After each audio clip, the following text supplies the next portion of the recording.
მსოფლიო სტატისტიკის მიხედვით შეზღუდული შესაძლებლობის მქონე პირები დედამიწის მოსახლეობის თითქმის 1/10 ნაწილს შეადგენენ. მიუხედავად ამისა, ამ ადამიანთა ესოდენ მნიშვნელოვანი ჯგუფი უმეტეს ქვეყნებში იმყოფება უმცირესობაში. მათი უფლებები და ინტერესები დღემდე იგნორირებულია უმრავლესობის მხრიდან.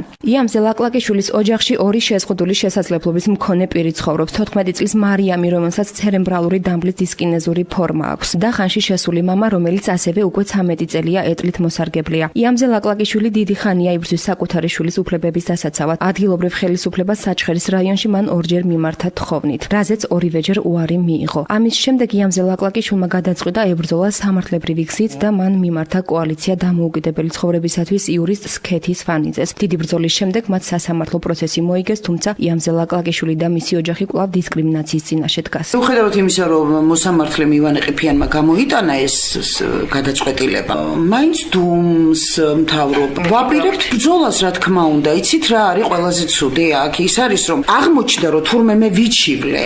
აი ესეც დისკრიმინაცია და საშინელი დისკრიმინაცია.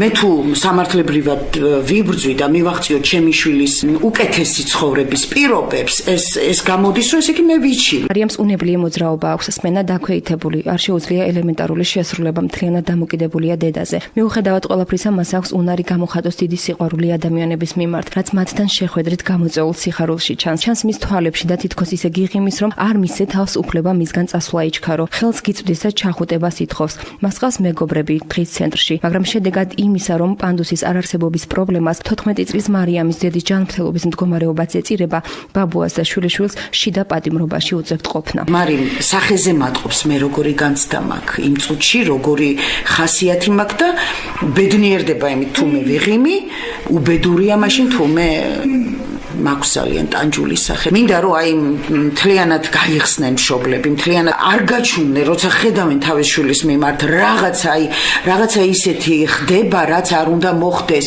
თუნდაც ელემენტარულიც კი. მე ვთვლი რომ მე სანამ ცოცხალი ვარ, მე მზად ვარ ბოლომდე ვიბრძოლო. იქნებ როგორმე მიწოდეს ყურამდე, რომ არსებობს ესეთი შშმ პირების დისკრიმინაციული ფაქტები, რომელიც ხდება საჩხერეში და მე პირველი არა ვარ.